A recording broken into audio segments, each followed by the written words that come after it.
exemple, les États-Unis d'Amérique.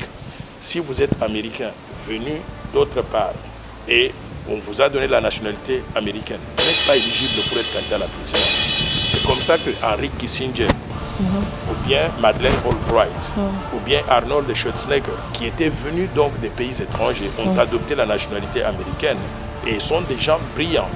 Et ils ont été des secrétaires d'État ou des gouverneurs de provinces distingués. Mais ces gens-là, ils sont limités à ce niveau. Ils ne peuvent pas devenir président de la République parce que c'est ça la loi donc de la terre qui protège cette haute fonction donc dans ce pays-là. En ce qui me concerne, il y avait cette disposition sur le temps de Mobutu, quand on avait le Zaïre. C'est pour ça que des gens comme les Kengwa Dondo ne pouvaient pas être candidats à la présidence de la République. Donc, revenons à cette disposition. Je demande à mes compatriotes de modifier la Constitution pour protéger cette haute fonction pour notre pays. Et tous les patriotes congolais devraient comprendre de ce point de vue-là. Il ne faut pas se laisser manipuler par quelques mercenaires qui vont vous distribuer de l'argent pour que vous puissiez trahir votre propre pays en donnant le pouvoir à des individus dont la loyauté n'est pas à 100% congolaise. Oui, voilà. Pensez-vous qu'il y aura des élections en 2023? Bon, c'est le souhait de tous les Congolais. Il y aura des élections, c'est ça que prévoit le calendrier électoral. Là, nous devons travailler pour respecter ce calendrier électoral. On ne va pas arriver à faire des élections. Non, on ne peut pas. On va faire acceptable à tout le monde, réviser la loi électorale, réviser la constitution, faire le recensement, mobiliser de l'argent, mettre de l'argent de côté pour l'organisation des élections, former le personnel qui doit travailler donc à travers le pays sur les questions électorales. Donc il y a toute une série de préparations, de mesures à prendre pour arriver à respecter ce calendrier. Et je pense que nous devons le faire en tant que pays pour notre crédibilité, pour la crédibilité donc de notre système de démocratie. Ça prendra à peu près 2 ou 3 ans parce que nous sommes tellement nombreux en RDC et surtout que la ville-province de Kinshasa est tellement déjà inondée, vu que dans nos villages, dans nos provinces, dans les 4 coins et recoins, il y a beaucoup dans nos villages, il n'y a plus presque des habitants. Et le recensement, pensez-vous que ce problème va être résolu? Et bien sûr que tout problème est soluble. Il n'y a pas de problème insoluble. Et surtout compter la population, ça n'est pas de la magie. La volonté politique, qu'on disponibilise des ressources, qu'on se donne donc une stratégie pour arriver à faire. Et moi, je considère que c'est un travail qui peut être fait très rapidement. Nous avons tout plein d'universités avec beaucoup d'étudiants qui ne sont peut-être pas donc aux études actuellement à cause de la Covid-19. On peut utiliser ces gens-là pour faire les recensements dans toutes les provinces d'ailleurs. Au lieu d'engager par exemple 1000 personnes qui vont faire le recensement qui va durer 3 ans, on peut engager 3 fois, 4 fois, 5 fois plus les gens parce que nous avons la population pour cela. Actifs et dynamiques, oui. Des étudiants actifs et dynamiques. Donc, utilisons donc ces ressources humaines que nous avons pour régler un problème, celui du recensement de la population, mais en mettant en place donc un encadrement approprié pour que tout le monde suive la même méthode.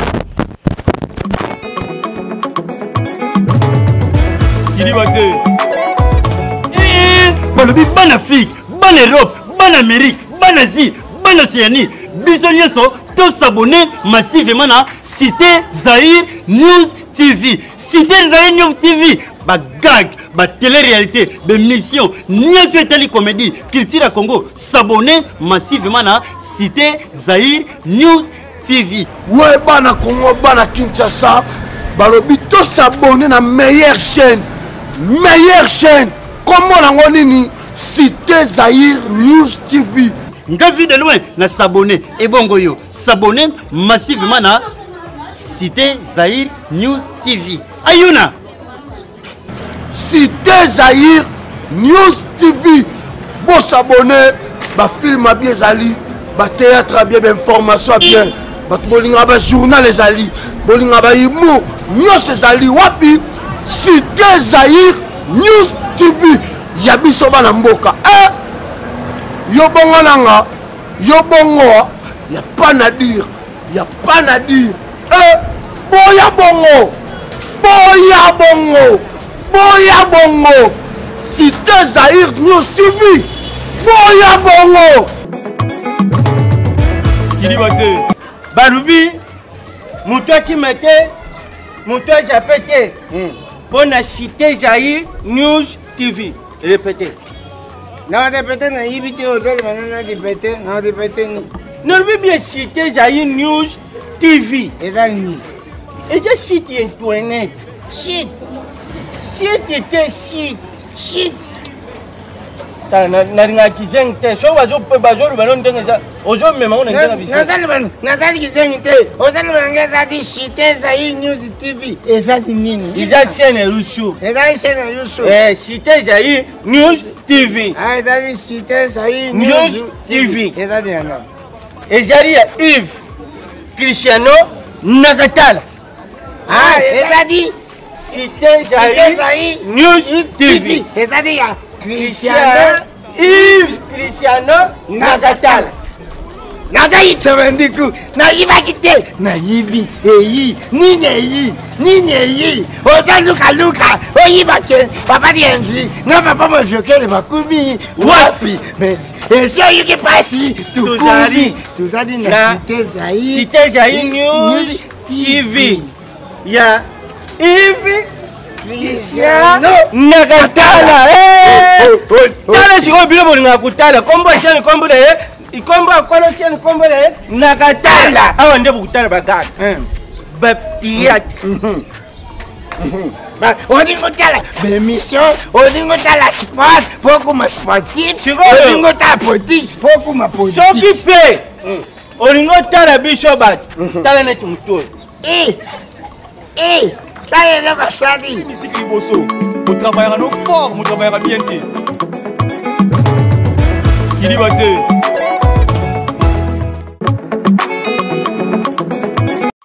Fidèles amis de Cité Zaïre News TV, j'espère que vous êtes nombreux devant vos écrans partout dans le monde entier. Merci Mingina Balandinho sa Cité Zaïre News TV Ndenge Mesana Kolanda. Cité Zaïre News TV elongo na bino Ndenge Bolinga qui était mon amboka Chani aya kolobela maïmatali l'actualité amboka na biso RDC. Ensemble avec lui nous allons débattre, nous allons parler, il va nous expliquer, il va parler de certains points que nous avons dû choisir avec Cristiano Nakatala depuis Montréal. Nous allons en parler tout d'abord des entreprises qui gèrent l'État congolais. Donc, il y a une entreprise, il y a Minene, SMI Portefeuille, il y a RDC, Tokobela Lissousou, Balobi, Karine Matakou, Forotou, Papa Tchani, le silence de Joseph Kabila et du PPRD, ce silence, Ezoutungisamoutoute na RDC. Et ça la nini silence on a vraiment un peu compliqué quoi. Troisième question Isaac Tokolobela Lissouzou, le problème des Congolais. Voilà, c'est une question qui vient de l'Afrique du Sud par monsieur Luntoulas depuis l'Afrique du Sud. Bonjour monsieur Noël Chani. Bonjour. Comment allez-vous? Comme un charme. Comme un charme, voilà, ça se voit déjà depuis la gaieté. Donc, sans plus tarder, nous allons entrer dans le vif de notre sujet. Il y a Lélo. D'abord, ce sujet c'est une question où qui vraiment élaborée par plusieurs personnes depuis Montréal. Balobi entreprise gérée porte-monnaie, il y a RDC, portefeuille. Entreprise il y a portefeuille en cannabis et ça la raconne zo kotisa peso bimisa entreprise wana mingi na faillite. La RDC ne sait plus vraiment maintenir makamnango ya mbongo.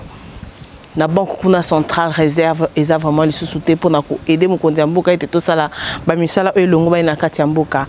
Qu'avez-vous pensé sur cette question? Oui, mais c'est tout le pays qui est en faillite. Oui. La République démocratique du Congo connaît, tout le monde le sait, une situation économique et financière désastreuse. Et cette situation provient du fait que les recettes fiscales qui doivent entrer dans le trésor public ne vont pas dans le trésor public. La grande partie est détournée par les mandataires qui sont chargés de pouvoir gérer ces questions-là. Et les entreprises du portefeuille suivent la même logique. Les entreprises sont littéralement privatisées alors qu'elles appartiennent à l'État. Les rentrées qui doivent être versées dans les comptes de ces entreprises-là ne sont pas utilisées à bon escient. Donc ce sont les mandataires qui s'accaparent de ces richesses. Ce que nous devons faire en tant que pays, c'est avoir un véritable plan de restructuration du secteur des entreprises publiques, mais également un plan de restructuration de l'économie congolaise pour remettre tout le Congo sur le bon chemin. Donc ce plan, nous ne l'avons pas encore jusqu'à présent. Il y a eu le copyright, le plan qui était mis en œuvre d'ailleurs sous la direction de l'actuel Premier ministre, l'ancien Premier ministre Ilunga Ilunkamba, qui a été un échec total. Au point où, quand Ilunga Ilunkamba est parti de là, il a laissé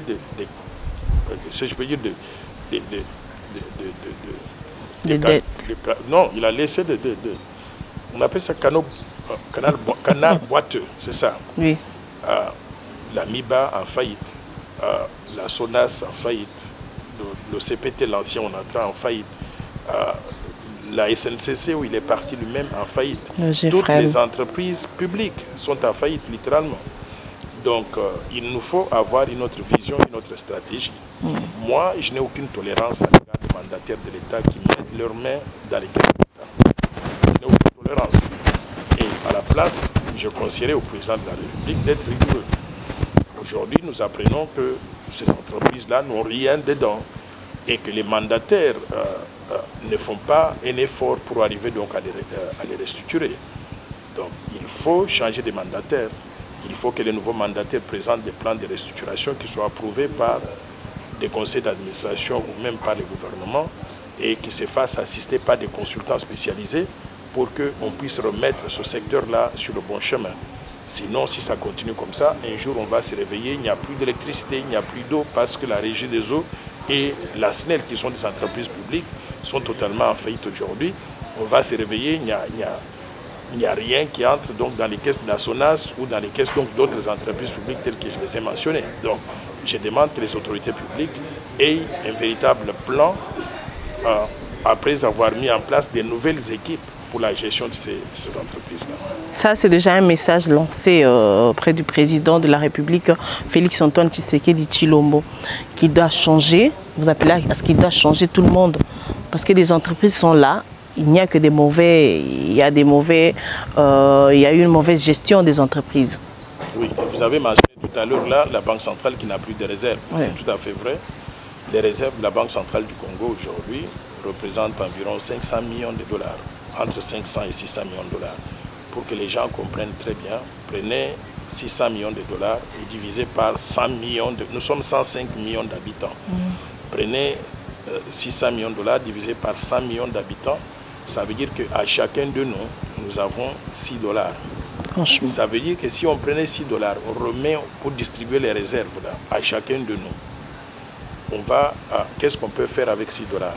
Vous ne pouvez même pas acheter le petit déjeuner le matin. Non, même pas. C'est vous dire que nous sommes complètement en faillite. Il faut que le chef de l'État arrive à remettre cette institution-là, la Banque centrale, sur le bon chemin. Comment? En commençant par mettre en place une nouvelle équipe qui comprendrait un gouverneur, 2 vice-gouverneurs et les 8 membres du conseil d'administration, en mettant en place une nouvelle équipe de commissaires aux comptes. Avec cette nouvelle équipe, il pourrait y avoir donc un début de changement. Mais avec l'équipe actuelle, je peux vous dire qu'il n'y a pas d'espoir. Parce que les détournements des fonds publics sont connus de tout le monde. On a entendu ça donc dans les nouvelles, dans les réseaux sociaux. L'IGF a fait un travail là-bas de détournement. L'argent du trésor public est utilisé par des individus comme s'ils n'avaient pas des comptes à rendre à qui que ce soit. Donc il faut que le chef de l'État accélère le processus donc, de désignation des nouveaux mandataires au niveau de cette institution, tout comme aussi au niveau d'autres entreprises du portefeuille de l'État. Je pense que la réponse, vous êtes parvenue, Madame Nakatala Anne-Marie depuis Montréal, en ce qui concerne le portefeuille de l'État congolais. Et toqué la question, M. Cézalke, que vous dit le silence de Monsieur le sénateur Joseph Kabila? Moi, c'est un type qui nous respecte éternellement, qui a beaucoup de mal à notre pays. Il n'a aucune leçon à donner à qui que ce soit. Et après avoir quitté la présidence de la République, il devait aller dans son village, s'il a un village au Congo, et s'enfermer là-bas et ne plus ouvrir la bouche, ne pas interférer avec la politique. Donc je suis content qu'il ait compris finalement qu'il faut se taire. Mais il faut dire aussi que c'est un type qui est très dangereux pour le pays. Il a fait un voyage tout récemment, soi-disant pour aller dans les Émirats à Dubaï. Au retour, il a utilisé un chemin qui n'était pas approuvé au départ. Il est allé au Zimbabwe. Après le Zimbabwe, il était en Tanzanie. Je vous informe que le Zimbabwe abrite aujourd'hui John Numbi qui a fui pour être amenés devant le tribunal. Donc, est-ce qu'il y a un lien entre la présence de John Numbi là-bas et la visite que Joseph Kabila a dû faire là-bas? Ce sont des questions que nos services de sécurité doivent chercher donc à élucider. Mais au-delà de cela aussi, hier, on a arrêté un sujet originaire de l'Europe de l'Est, Bélarus, je crois. On a arrêté. C'était un marchand d'armes, un trafiquant d'armes connu, un véritable mercenaire. Et ce monsieur, j'ai compris qu'il a eu des rencontres avec Joseph Kabila. Et que Joseph Kabila est en train de préparer en rencontrant ces marchands d'armes qui viennent dans notre pays. Ce sont des choses que les services de sécurité doivent pouvoir suivre de très près. C'est tellement dangereux qu'il faut surveiller de très près parce que si on lui donne simplement une marge de manœuvre, il va faire beaucoup de dégâts à notre pays.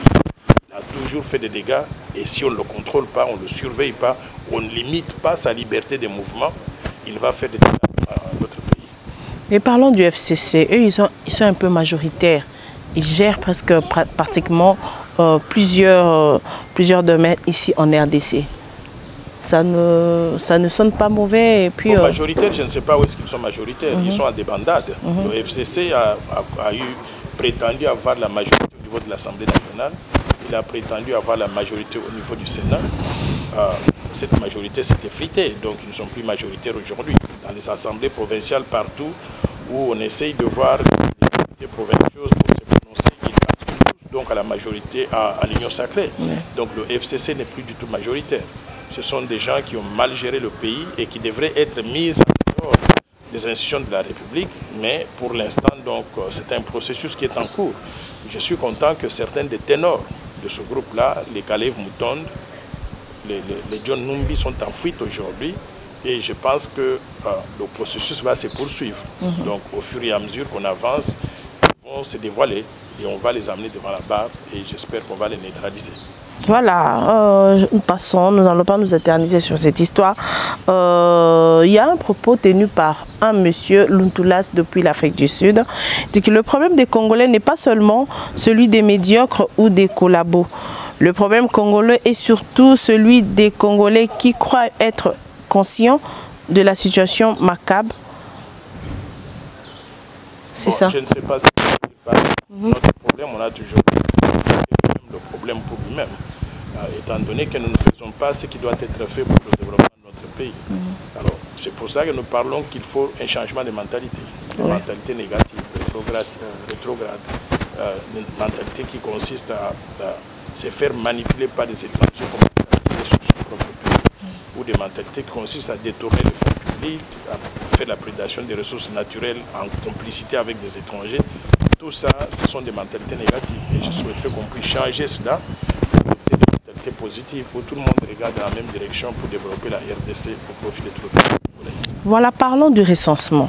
Il y a ceux-là qui disent que ça prendra à peu près 2 ou 3 ans. Parce que nous sommes tellement nombreux en RDC et surtout que la ville-province de Kinshasa est tellement déjà inondée. Vu que dans nos villages, dans nos provinces, dans les 4 coins et recoins, il y a dans nos villages, il n'y a plus presque des habitants. Et le recensement, pensez-vous que ce problème va être résolu? Et bien sûr que tout problème est soluble. Il n'y a pas de problème insoluble. Et surtout compter la population, ça ne relève pas de la magie. Il faut qu'il y ait la volonté politique, qu'on disponibilise des ressources, qu'on se donne donc une stratégie pour arriver à le faire.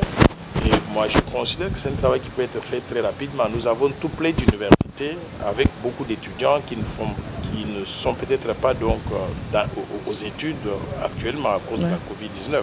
On peut utiliser ces gens-là pour faire des recensements dans toutes les provinces d'ailleurs. Donc, au lieu d'engager par exemple 1000 personnes qui vont faire le recensement qui va durer 3 ans, on peut engager 3 fois, 4 fois, 5 fois plus les gens parce que nous avons la population pour cela. Actif et dynamique, oui. Des étudiants actifs et dynamiques. Donc, utilisons donc ces ressources humaines que nous avons pour régler un problème, celui du recensement de la population, mais en mettant en place donc un encadrement approprié pour que tout le monde suive la même méthodologie. Je considère que le recensement est important, non pas simplement exactement avant les élections, pour qu'on sache exactement on a combien d'électeurs et ces électeurs sont répartis comment dans les différentes communautés.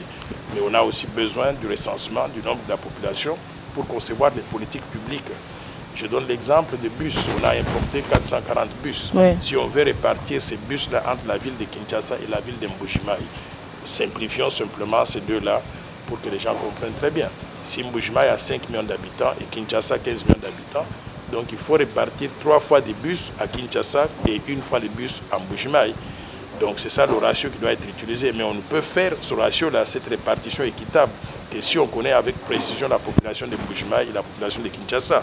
Si on ne connaît pas le nombre de la population à Kinshasa et à Mbujimaï, on peut prendre les 400 bus et les mettre tous en Mbujimaï alors que la demande est beaucoup plus importante donc à Kinshasa. Donc le recensement est important pour concevoir les politiques publiques et aussi pour les élections, pour connaître donc le nombre d'électeurs. Donc c'est une activité que l'État doit pouvoir organiser le plus rapidement possible. Un problème qui s'était posé dans des années passées, à l'époque de Mobutu, il préférait que tout le monde garde son coin. Moutnyo Savana Namboka na village naé et il y avait du travail dans Mbokawana parce que la ville province de Kinshasa est surpeuplée. Ce problème-là ne peut pas être refait. C'est ça qu'il disait, mais s'il disait ça, c'est très grave, c'est démagogique parce que lui-même il était de l'Issala. Pourquoi il était à Kinshasa? Donc moi je crois qu'il ne faut pas restreindre la liberté des gens en disant vous devez rester dans votre village. Ces notions-là sont démodées. Il faut laisser la population congolaise libre d'aller partout où elle veut s'établir. Si vous êtes de Kananga, vous voulez vous établir à Kinshasa, c'est chez vous. Si vous êtes de Kinshasa, vous voulez vous établir à Kisangani, c'est chez vous. Donc on ne doit pas forcer un Congolais à habiter son village pour quelque raison que ce soit, si cela n'est pas le cas. Pourquoi? Parce que les mêmes autorités qui disent ce genre de langage n'ont pas investi dans les villages, qu'il y ait des infrastructures, qu'il y ait de l'eau, de l'électricité, pour qu'on puisse avoir du travail dans ces villages-là. Vous voulez forcer les gens à rester dans les villages, mais vous n'y avez pas investi pour leur donner donc des bonnes conditions de vie. Ce n'est pas humain, ce n'est pas correct. Donc, laissons les Congolais libres d'aller où ils veulent, s'établir là où ils veulent. Là où je voudrais peut-être apporter une clarification, c'est qu'on a parlé tout à l'heure du recensement, mais également à rapport avec les élections. Je voudrais qu'avant les prochaines élections, qu'on puisse faire certaines modifications à la loi électorale, mais également à la Constitution. Les modifications à ce qui concerne la Constitution en particulier doivent inclure certaines dispositions pour verrouiller la fonction de président de la République pour qu'elle soit réservée simplement aux Congolais nés des pères et des mères congolais. Ces histoires d'avoir n'importe qui soit venu ici et qui a eu un enfant au Congo et demain cet enfant devient président de la République, on n'est pas encore là. Nous avons 9 pays voisins et qui ont tous cherché à nous envahir, qui ont même violé nos femmes, fait des enfants avec ces femmes-là et qui attendent qu'un des enfants prenne le pouvoir et il va se retourner donc contre le Congo en faveur donc du pays d'où était venu donc l'un des parents. Nous voulons protéger donc la fonction de président de la République, qu'elle soit réservée exclusivement aux Congolais issus des pères et des mères congolais. Chaque pays prend des dispositions de ce genre pour protéger donc cette haute fonction donc dans ce pays-là. Par exemple, les États-Unis d'Amérique. Si vous êtes américain venu d'autre part et on vous a donné la nationalité américaine, vous n'êtes pas éligible pour être candidat à la présidence. C'est comme ça que Henry Kissinger, ou bien Madeleine Albright, ou bien Arnold Schwarzenegger, qui étaient venus donc des pays étrangers, ont adopté la nationalité américaine et sont des gens brillants. Et ils ont été des secrétaires d'État ou des gouverneurs de provinces distingués. Mais ces gens-là, ils sont limités à ce niveau. Ils ne peuvent pas devenir président de la République parce que c'est ça la loi donc, de la terre qui protège cette haute fonction donc, dans ce pays-là. En ce qui nous concerne, il y avait cette disposition sur le temps de Mobutu, quand on avait le Zaïre. C'est pour ça que des gens comme les Kengwa Dondo ne pouvaient pas être candidats à la présidence de la République. Donc, revenons à cette disposition. Je demande à mes compatriotes de modifier la Constitution pour protéger cette haute fonction pour notre pays. Et tous les patriotes congolais devraient comprendre ce point de vue-là. Il ne faut pas se laisser manipuler par quelques mercenaires qui vont vous distribuer de l'argent pour que vous puissiez trahir votre propre pays en donnant le pouvoir à des individus dont la loyauté n'est pas à 100% congolaise. Oui, voilà, nous tournons vers la fin de cette émission. Mais une dernière question. Pensez-vous qu'il y aura des élections en 2023? Bon, c'est le souhait de tous les Congolais. Il il y aura des élections, c'est ça que prévoit le calendrier électoral. Maintenant, nous devons travailler pour respecter ce calendrier électoral. Il ne va pas arriver à faire des élections qui nous parlent. Seulement, on ne travaille pas. C'est préparatoire qu'il faut faire qui soit acceptable à tout le monde.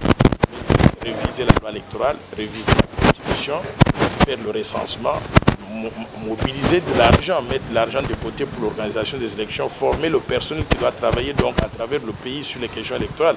Donc il y a toute une série de préparations, de mesures à prendre pour arriver à respecter ce calendrier. Et je pense que nous devons le faire en tant que pays pour notre crédibilité, pour la crédibilité donc de notre système de démocratie. Voilà, merci beaucoup. C'est la fin de cette émission. Qu'avez-vous à dire? Un remerciement par rapport aux Congolais qui sont partout dans le monde entier qui vous suivent en ce net moment. À tous les Congolais et surtout à toutes les Congolaises, je voudrais souhaiter bonne fête des femmes pendant ce 2021. Voilà, merci beaucoup. Tout le monde a Balasima. Merci beaucoup à maman Anne-Marie Nakatala depuis Montréal. Merci beaucoup à toi Cristiano Nakatala depuis Montréal. Merci beaucoup à toi derrière la caméra. Et merci beaucoup à nos fans. En tout cas, abonnez-vous massivement dans Cité Zaïre News TV. J'espère vous revoir à très bientôt. Donc, bye bye. À la prochaine.